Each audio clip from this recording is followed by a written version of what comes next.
Hey all, I'm Joel Mahony. This is Spiritual Superheroes Coaching, and today for this live stream, I thought I'd talk a little bit about journaling. Now, journaling is one of my favourite things to do, a favourite pastime of mine, as I am quite creative with most things. I am big on writing, and writing, I believe, does serve many purposes. It's good for creativity, to stretch the imagination, and it's also good in a cathartic way to then get what's inside us out into the world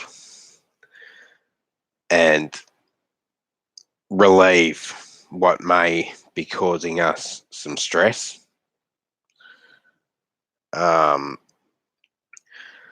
So today I bring you all the topic of busting the myths of journaling. I just wanted to talk to you all a little bit about the myths because, firstly, I'll begin at the beginning by saying a lot of people believe that when they think of journaling, it's all about Dear Diary type stuff. Yes, please do take notes. That would be fantastic. So, yeah, firstly, people think that journaling is all Dear Diary type stuff, when in fact, it really isn't. I mean, you can go down that road where you, in a way, actually talk to your journal. Um, but I myself do not go down that road. I choose to explore other areas when it comes to journaling. So, this is basically what I'm here to talk to you all about today. I'll start by starting with number one. Journaling is not all about Dear Diary type stuff. Sure, writing down your feelings is quite cathartic. Um, in getting your feelings out and releasing them, but it's not everything when it comes to journaling. So, yeah, it's cool to write in a cathartic way to express what you are feeling onto paper, but that side of things is not really a big part of it. Some might say it is kind of a, I guess, spiritual type ritual thing, um, where a lot of people believe that writing things down and getting them out of your system um, does get rid of them. But of course, there's the other side of it where you've actually got to deal with your problems. So, yeah, while I suppose getting them out on paper does help you express what you may be feeling at any given time. Once you have written down how you are feeling and assessed how you are feeling, then you are better able to, in a way, figure out what is actually the problem or maybe the problem. And therefore, because you've worked it out in your head by writing it down, you are then better able to deal with it, basically. So, number two is journaling is a good way of setting intentions. Um, so, journaling your intentions, which intentions basically are just our list of things we want to achieve. We put them out into the world. Say, for example, once upon a time, said I wanted to be a life coach. I then took the necessary steps to make that happen. So that's just an example. Um, so setting intentions, journaling your intentions helps to set a routine. Setting a routine is a big one when you want to achieve your dreams, because the routine, getting into the routine of what you are doing and allocating time for necessary things that may need to happen to get yourself to the stage where you are achieving goals. The routine is the big part of it, and journaling the routine is in fact pivotal. It's a pivotal part to getting yourself there to where you're on the smooth trail towards your goals. Um, so where are we? So not only that, I would suggest that writing a list of goals and steps you are taking to reach those goals. That is my own personal thing that I do myself that helps me to keep on track. And again, the whole routine of it is the actual part of it that actually helps you stay on track. Hello, Kelly. Lovely to have you here. So, number three is gratitude journaling. Now, gratitude journaling, writing things down that we're grateful for, can help us stay positive if the goals we have set get tough. They can actually be a good way to remind us of how far we've come. There's always something to be grateful for, even in tough times, in the worst times, even. There's always something to be grateful for, because in these times, we have to remember that when it comes to good and bad, we really can't have one without the other, because every moment in our life gets us to where we are. Now, a lot of people that get stuck in their negative headspace, and I've been there myself, can't see past what they're feeling about, whatever's going on. They sort of get stuck in a way. Now, since I have sort of dug myself out of the hole, so to speak, I've realized that the whole time, whether things are good, whether things are bad, or whether things are just indifferent, everything does get us to the point where we are, as I say, today.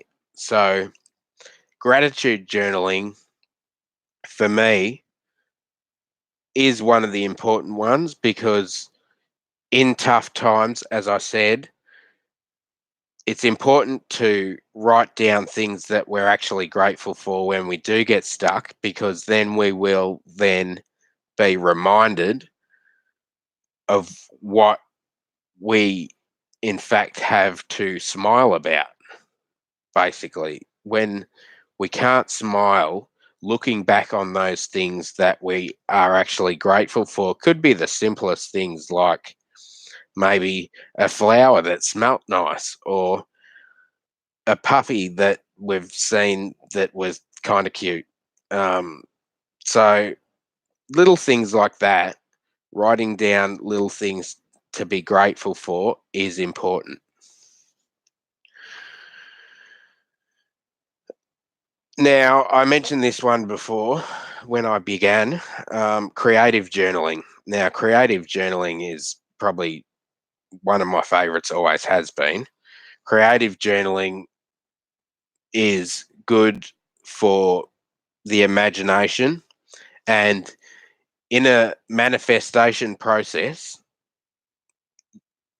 where the law of attraction comes into it, um, that law of attraction would dictate that your imagination creates your reality. So, creative journaling for me, being that I can, in fact, manifest things basically at the click of a finger. Um, I mean, I would say that's directly related to my creativity, and I've always been a writer. I like to, even if it's just like a sentence or something interesting that I find interesting at the time, I'm always writing little note, at the very least, a little note to myself. So, I mean, creative journaling, you could even write poems or even a song. So these things will help us develop and get in touch with our imagination better, therefore, be able to manifest things and bring them into our reality better, if that makes sense. So, number 5 is positive journaling. Now, this could be just a positive affirmation, a book full of positive affirmations. Maybe you feel a certain way one day, maybe you're really happy, you have a really good day, and you want to remember it. So, you just write yourself a little note that will remind you of that moment where you were enthusiastically happy. Now, I myself do have a lot of these moments. I very rarely do I have a down moment these days, because I think going back, I always try to be remembering things to be grateful for. That is number one. And number two is I always am writing different things that will basically make me or lift me up when I'm feeling like I'm sinking a little bit. And journaling positive affirmations and things like that, they can be working wonders, and you may not even know it, because even if it's just, as I say, a sentence that will put a smile on our face or even give us a laugh, it could be, just like a joke or something. If you hear a funny joke, write that down, because that joke, as funny as it is, may be a crucial thing when you are having a bad day that will actually make you smile or even laugh. So it's the little things again like that that do count. Um, so number 6, and I do get that some might think this is weird, but I keep one of these as well, is the other side of it, a negative journal. Now, firstly, I'll say this: do not, please do not write your negative thoughts and your positive thoughts in the same journal. Please don't do that. Please don't. Because reason being is that your positive thoughts and your negative thoughts do not play nice. We know this. The way our brains are, we're only wired to be either thinking positive or negative at one time. And mixing your positive and negative thoughts together in one journal while writing, even if you're, say, writing things down that you're feeling and you may be going up and down, as hard as it is, I've been known to switch journals through a sentence. Um, Now, I suppose this is where being ambidextrous comes in handy because I can in fact write with both hands. But yeah, writing your negative thoughts down isn't so much about writing them down so you can stay there in that headspace, because that's not at all what I would suggest. With your negative journal, it's purely a cathartic thing. Write down every negative thing that you are feeling at the time. It might be anger, or it might be sadness, or it might be, one of the negative emotions for whatever reason you're feeling it. Write down those things and then just set them aside. Let them go.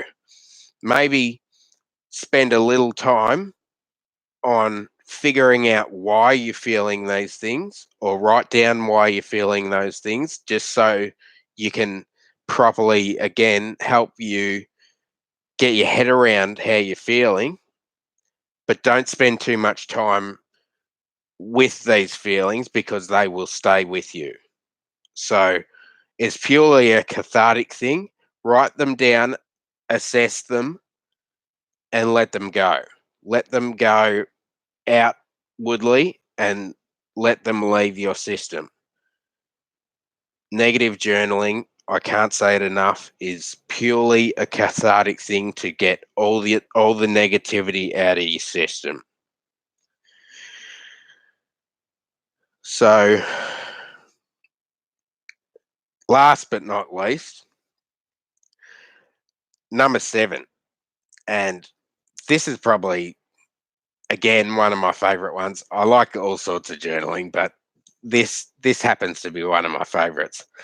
My thoughts journal, because, well, people that know me well know that I have some weirdly random thoughts at any given time. They just sort of appear in my brain, if you will. And they are quite outside the box. I'm an outside the box thinker, and quite often I will find myself thinking deeply about things, and even sometimes, being a human being, I will overthink. Um, so, like many, I do find myself overthinking. Sometimes I even get caught in a loop. Um, Writing down your thoughts and ideas and then leaving it at that can be a good way to train your brain not to overthink. Because if you are writing down just, even if it's one thought at a time, writing down one thought at a time can actually better, I guess, in a way, teach you a bit of self-control, or control your brain into just letting your brain rest when you're not writing. Um, I mean, we all have thoughts at any given time of the day, and there was a time in my life where I didn't at any time have a journal next to me, a journal and a pen, because I always had thoughts. And since I started writing stuff down, journaling, I actually have slowed my brain somewhat, and I no longer have the need to have my journal right next to me all the time, because I no longer overthink about things. I'll be honest, I used to overthink about everything, like everything, like, and random thoughts. So random thoughts like, why is the sky blue? Or why is the floor on the floor? Um, Random thoughts like that. Um, and as I was saying about a week ago, irony. I like to think about irony, because irony is one of those things that actually makes me happy. Funny enough, irony brings me great joy. Um, and there's many ironies in in life in general. Life itself is ironic, as I was saying, because we're living. We are living our life. So life itself is, in a way, ironic. But once we understand the irony in basically everything around us, we better get an understanding of, I guess, things that we don't understand to some degree. Irony, in a way, weirdly helps us understand things better, or at least it does for me. Um, so, yeah, those have been my notes busting the myths of journaling. I am Joel Mahony, and this is Spiritual Superheroes Coaching. If you haven't liked the video, please do that now. If you like, you don't have to. Subscribe to the channel, and be sure to hit that notification bell to get the notifications on all future content. Thank you all for joining me. Peace out.